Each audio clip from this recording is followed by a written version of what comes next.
This is the most amusing sight I've ever seen. Barber, both you and the tailor are to be congratulated. You've done a superb job. General, you will have them escorted to the border, just as they are. and herald their coming by trumpet, that our people may see and laugh too.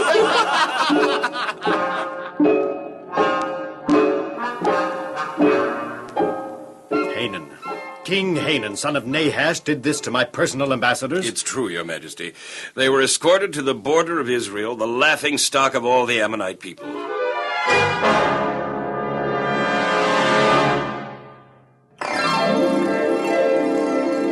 What you just heard, boys and girls, is a portion of the exciting story I have for you now. Is it another of your David stories, Uncle Dan? Yes, it is. And if you'd like to look it up in your Bibles, you will find the story in 2 Samuel chapter 10.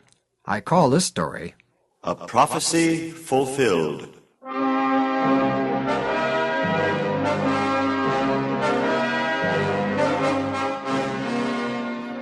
After David was established on the throne of Israel, the nation enjoyed a long interval of peace. The surrounding nations, seeing the strength and unity of Israel, thought it wise to desist from open hostility. Finally, however, because of envy and jealousy, the nations round about Israel united to form a hostile alliance. The circumstances that brought about such an alliance were these. Audience granted, General Joab. You may come forward. Long live the king. Long live the king. Yes, General. Messengers have just arrived from the east, Your Majesty, with the news that King Nahash of the Ammonites is dead. Nahash? He showed us many kindnesses when we were fugitives from Saul, remember? Yes, indeed, Your Majesty. And I suppose that Crown Prince Hanan has succeeded to the throne? Yes, Your Majesty. I remember him well. Quite an impressive young man, quick to anger and fearlessly unscrupulous. However, I shall send ambassadors to console Prince Hanan. With His Majesty's permission, I should like to remind him that Hanan, if I know him at all, and I do, may not take well to your kindness. You know how quick he is to flare up, act rashly without the slightest cause. He may even harm your ambassadors, kill them. Not if they go in my name. Royal ambassadors are free from attack. All nations recognize this obligation to royalty and abide by it. I hope His Majesty is right.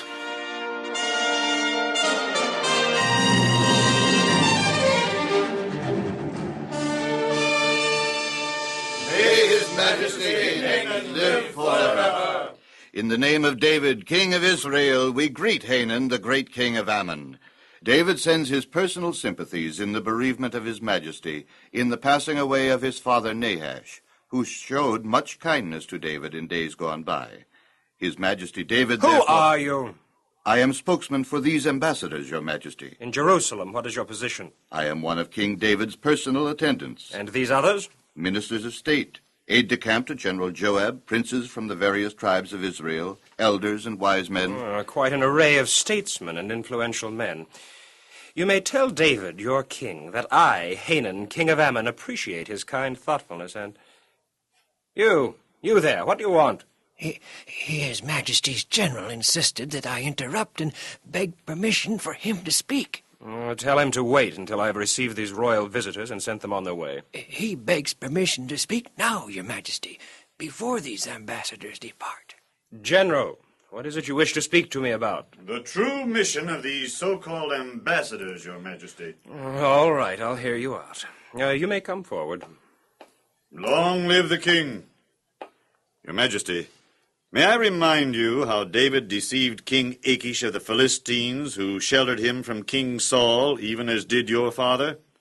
Do you believe, then, that David would send these men here all the way from Jerusalem just to console you because of the death of your father? Go on, General. Is it not more logical to conclude that he has sent these ambassadors to spy out the city? General, I think you're probably right. These men are spies. What do you suggest should be done with them? Kill them. Hang them in the public marketplace. Oh, no. Death is too good for them. I have a better idea. Yes. Send for the royal tailor and barber.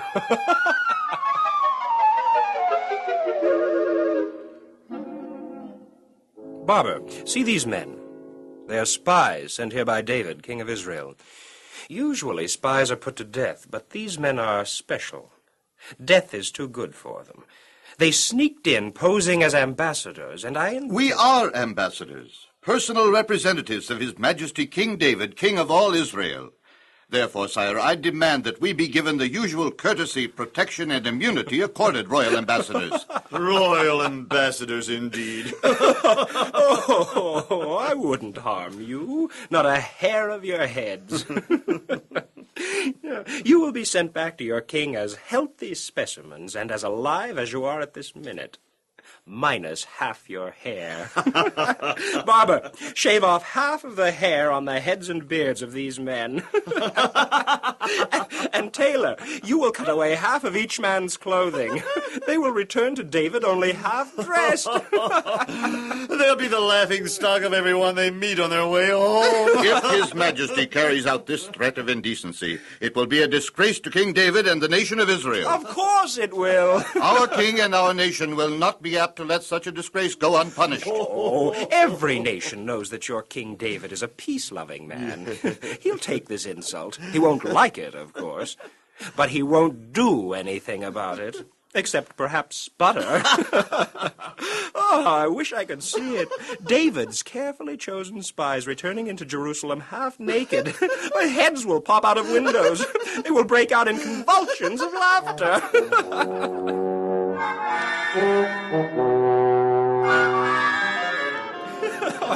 This is the most amusing sight I've ever seen. Barber, both you and the tailor are to be congratulated. You've done a superb job. General, you will have them escorted to the border, just as they are. and herald their coming by trumpet, that our people may see and laugh too.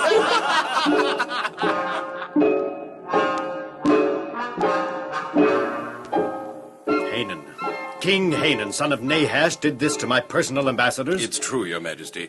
They were escorted to the border of Israel, the laughing stock of all the Ammonite people. They now make their slow, shameful way here. Our people are trying to look the other way.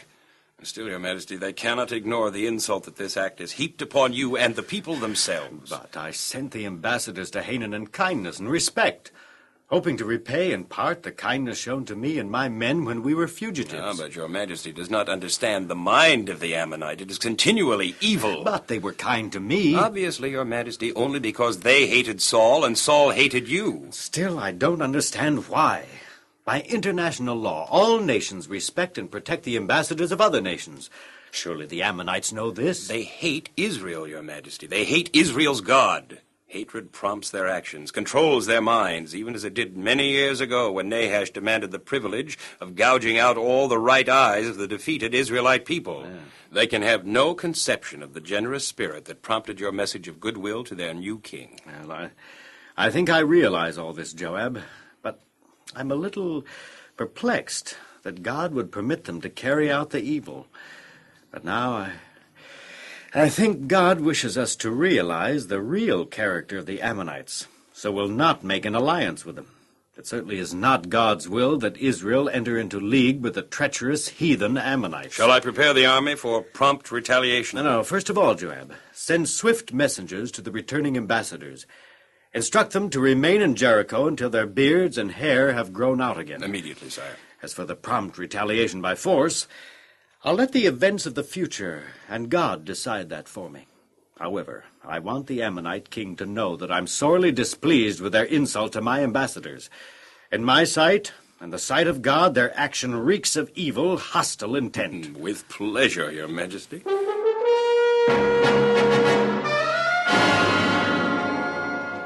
You say David is displeased with the way I treated his ambassadors? Yes, Your Majesty. Well, I thought he would be. Well, I have news for David. I hate him, despise him and his God. It may mean war, all-out war, sire. David will surely avenge the wrong done his ambassadors. Oh, I doubt that, General.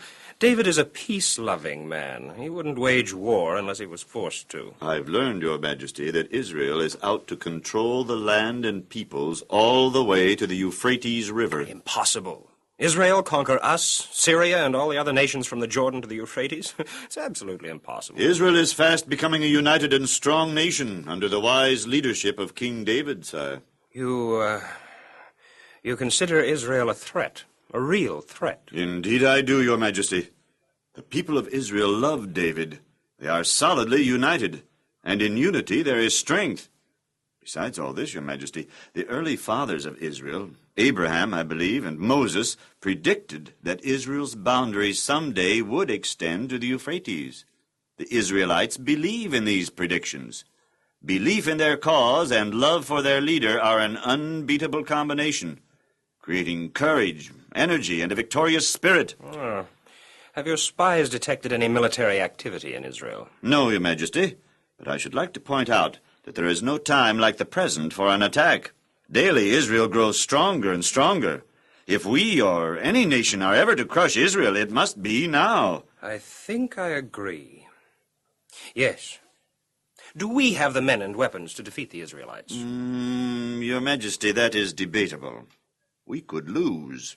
It would be a closely contested battle. We need reinforcements, allies. If this could be arranged in large enough numbers, we would be assured of victory. It shall be accomplished.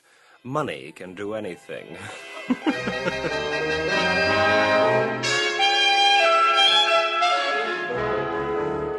General, my envoys to surrounding nations have returned with good news. Altogether, I've been able to muster some 33,000 troops, including charioteers, cavalry, and foot soldiers. Is this enough with our own men to crush Israel? It is indeed a formidable army, Your Majesty. I can promise His Majesty the complete and utter destruction of the Israelites. Good.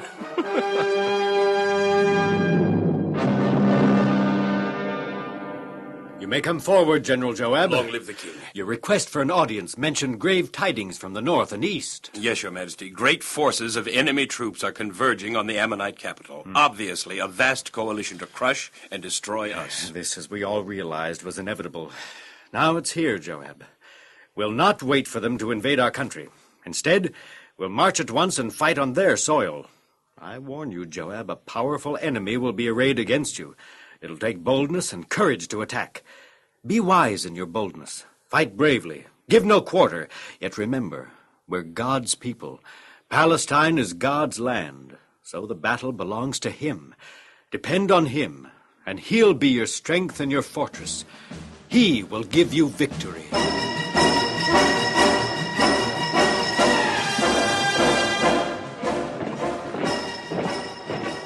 Bugler!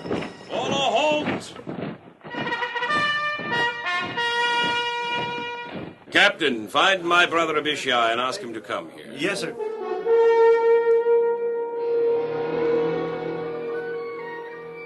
You sent for me, sir? Well, no need to be quite so formal, is there, brother? No. All right, Joab, what do you want? And as you well know, Abishai, we deliberately, knowingly, walked into a trap. Before us are the hordes of Ammonite soldiers. To the southwest of us, arrayed on favorable ground for chariot and cavalry fighting, are the Syrian forces. We are surrounded by the enemy, aren't we? If we fight the Ammonite troops in front of their city walls, we will be attacked in the rear by the Syrian troops. And if we attack the Syrians, the Ammonites will come at us from the rear. Well, perhaps it is a trap. It could be a trap, Abishai. Or it could be the other way around. There are dangers and advantages in the way the army has arrayed themselves against us. Which would you say is the stronger, the Ammonites in front of the city wall, or the Syrians on the plain to the southwest of us? Because of their position, the Ammonites, definitely. If the battle goes against them, all they need do is retreat into the safety of their walled city. It would take a long and costly siege to rout them. Then our course is clear. We will split 2 divisions. Split our army? You will be in charge of one division, I the other. Your objective is clear and wise. We cannot be attacked from the rear. I shall take the more experienced and mighty men and battle the Syrian forces. If they be too strong for me, you send some of your men to help me. If the Ammonites be too strong for you, I will send some of my men to help you. But if the Ammonites be the stronger of the 2 forces, why do you send the best of our forces against the Syrians? If the Syrian forces are the weaker of the 2, they can be defeated the easier. The Ammonites by themselves are afraid of us. Otherwise, they would not have gone to all the trouble, time, and expense of gathering together such a vast army of allies. I get it. If you can defeat the Syrians, get them on the run, the Ammonites will turn and run too. The courage of the Ammonites is no greater than the strength of their allies. Yes. Now, gather your men together. Proceed to a position in front of the Ammonites. I shall do the same with the Syrians. At a given signal, the blowing of the trumpet, we will both attack at the same time. Yes, sir.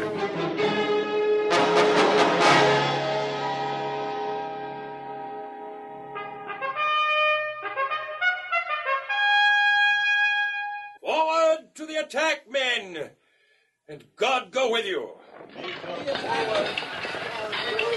The battle rages fiercely, and Joab and his men, with God on their side, were too much for the Syrians, and they turned and fled before him. And when the Ammonites saw that the Syrians fled, they too fled, and entered into their city and closed the gates. And Joab and his victorious army returned to Jerusalem. Congratulations, Joab. You and your men did a superb job. Well, not as good as I had hoped to do, Your Majesty. Well, you defeated them. What more can you ask? Well, we didn't defeat them, sire, not really. Huh? The Syrians, suffering slight reverses, merely turned and fled. We couldn't follow them with any hope of success because with their horses and chariots they could outrun my foot soldiers. Then the Ammonites merely retired into their walled city. It would take a long and costly siege to rout them, so I just... Well, sire, I too turned and came home. You did right, Joab. Exactly what I would have done. But they are not defeated, Your Majesty. We still will have trouble with them. Yes, you're probably right, Joab. Already my spies report renewed activity among the Ammonites and the Syrians, especially the Syrians. I understand that Hadadezer, king of the Jobah Syrians, is furious. I want it thoroughly understood by my court that I will never countenance defeat by an enemy, any enemy. We were paid by the Ammonites to fight Israel. We were shamefully defeated. We'll fight the Israelites again, only this time on our own account and to restore the prestige we lost at Rabbah. Shobak, general of my army, step forward. Yes, Your Majesty. What do you think of the battle at Rabbah? The Ammonite general bungled, sire. Had I been in complete charge, we would have won. Then we will try again next year. This time you will be in charge. I expect victory, the complete and utter destruction of the Israelite nation. My king shall get exactly that. There will no longer be in Israel a David or a Joab. This I guarantee. We think alike, General. Send a call to arms to all nations and people from the forests of Lebanon in the north to the great Euphrates and beyond.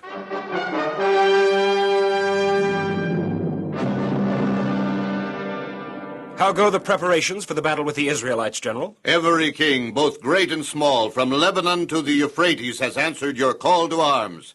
Each is sending as many men and chariots and horses as he possibly can.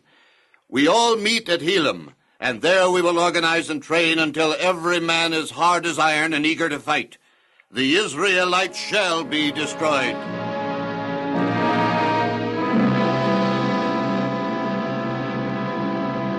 Is there anything more that I may bring for His Majesty? No, thank you, Butler. You may retire. I wish to talk privately with the general. Long live the king. Long live the king.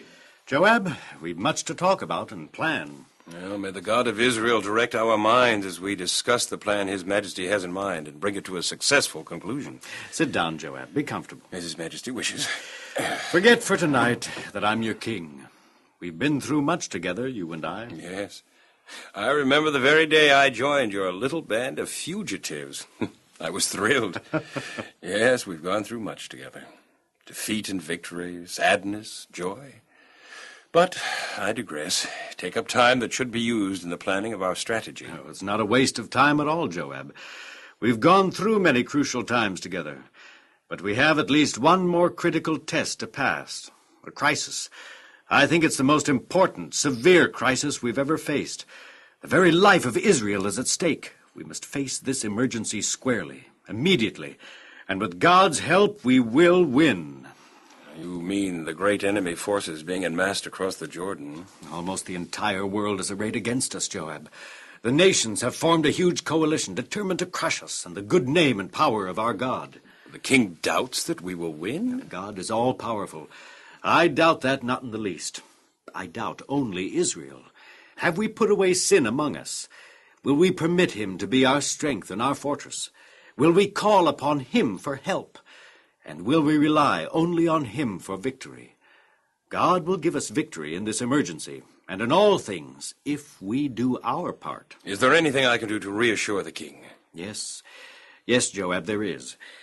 I seek your permission to personally lead our army against the enemy. Well, His Majesty need seek no one's permission to do whatever seems best to him. Joab, as my general, you've been placed in complete charge of all Israel's forces. I don't wish to usurp your authority. I'm completely satisfied with you as Israel's general. Yet in the present case, I feel that my appearance on the battlefield as king will inspire the men. It will be a pleasure to serve directly under your command. It will remind me pleasantly of days long ago. Thank you, Joab. Now, the first thing to do is to send out spies, many of them, to keep us thoroughly informed of the enemy's actions. We want to know as much about them as possible. It shall be done immediately, Your Majesty. And so came men from cities and farms from all over Israel, and gathered together to go up to battle. The men are ready to do battle, Your Majesty. They are even eager to fight and forever be rid of the threat to national security. They are sure of victory. So am I, Joab. If our hearts are right with God, and if we permit him to give us victory. And now, these are my plans, Joab. We'll not wait for the enemy to move. We'll choose the place and time of fighting. We will be ready to cross the river and march by sunup tomorrow. Yes, sir.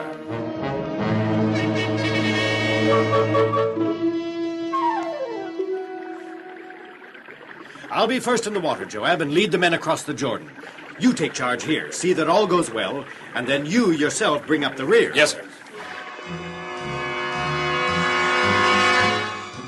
So the armies of Israel passed over the river Jordan and came near to Helam. Which of you is the general? I wish to speak with your general. Quiet, men. I think I had someone calling. Quiet. I am Shobach, general of the combined armies of all the enemy nations. I wish to speak with your general. I'll speak with him, Joab. I am David, king of Israel. Say on. I call upon you to surrender here and now and thus prevent useless bloodshed. What are your terms of surrender? Unconditional surrender. So be it unto you, you idol-worshipping nations. We'll give no quarter nor expect any. For the Lord God of Israel has said that the land from the great sea, even to the Euphrates River, shall come under the dominion of Israel, and so shall it come to pass. Now, men of Israel, be of good courage, for the Lord God of Israel goes before us to subdue the enemy.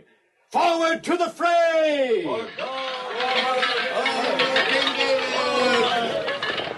Soon the tide of battle went against the Syrian hosts, and they turned and fled, David and his men in hot pursuit. Shobach, captain of the Ammonite host, was sorely wounded. Armor-bearer, I'm hit. Tell Hadadezer, my sovereign, that the Israelites are mightier than all nations combined. Tell him that I, his general, was the... And when the battle was ended, over 40,000 enemy troops had been killed, including Shobach, their general. And David, along with his victorious army, returned to Jerusalem.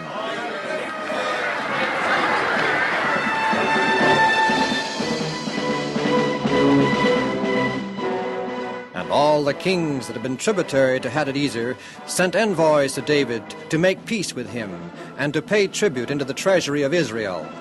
Well, Your Majesty, I guess that ends it. Israel is now in command of all the land between the Great Sea and the river Euphrates, fulfilling the prophecy of Abraham and Moses. No, not quite, Joab. There still remain the Ammonites. But without the aid of other nations, they'll be more readily subdued. When the time of war again comes, I shall send you to destroy all the children of Ammon and to lay siege to Rabbah. Then shall come to pass the fulfillment of the prophecy that Israel, God's people, shall have dominion over all the land from the river Euphrates even to the Great Sea.